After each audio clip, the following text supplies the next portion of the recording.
Welcome to information hub. আপনারা সকলে অবগত আছেন এসএসসি নিয়োগ দুর্নীতি মামলাটি বর্তমানে কলকাতা হাইকোর্টের মহামান্য বিচারপতি দেবাংশু বসাক ও মহামান্য বিচারপতি সব্বার রশিদির স্পেশাল ডিভিশন বেঞ্চে বিচারাধীন।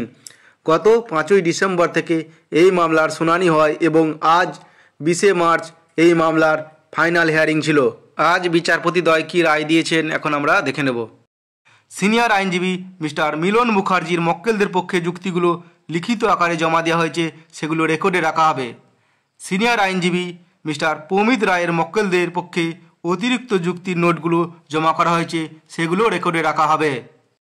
ডিপার্টমেন্ট থেকে যে সমস্ত ডকুমেন্ট প্রডিউস করা হয়েছিল সেগুলো ল্যান্ড রেজিস্ট্রার জেনারেলের কাস্টডিতে সুরক্ষিতভাবে রাখা থাকবে।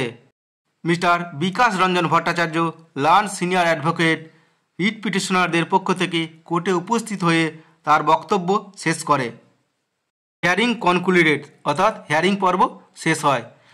দীর্ঘ 3.5 মাস পর সুপ্রিম কোর্টের স্পেশাল ডিভিশন বেঞ্চে হিয়ারিং পর্ব শেষ হয়। জাজমেন্ট রিজার্ভ, অর্থাৎ রায়দান স্থগিত রাখা হয়। এখন প্রশ্ন হলো, বিতর্কিত যে চাকরি প্রার্থী তাদের চাকরি কি বহাল থাকবে নাকি তাদের চাকরি বাতিল হয়ে নতুন করে প্রক্রিয়া শুরু হবে? এই সব কিছু নির্ভর করছে মামলার ফাইনাল জাজমেন্টের ওপর। আমাদের নজর থাকবে পরবর্তীতে বিচারপতিরা কী রায়দান করেন। পরবর্তীতে এই মামলার আপডেট পাওয়ার জন্য চ্যানেলটি সাবস্ক্রাইব করে রাখুন। ভিডিও ভালো লাগলে লাইক ও শেয়ার করবেন। ধন্যবাদ।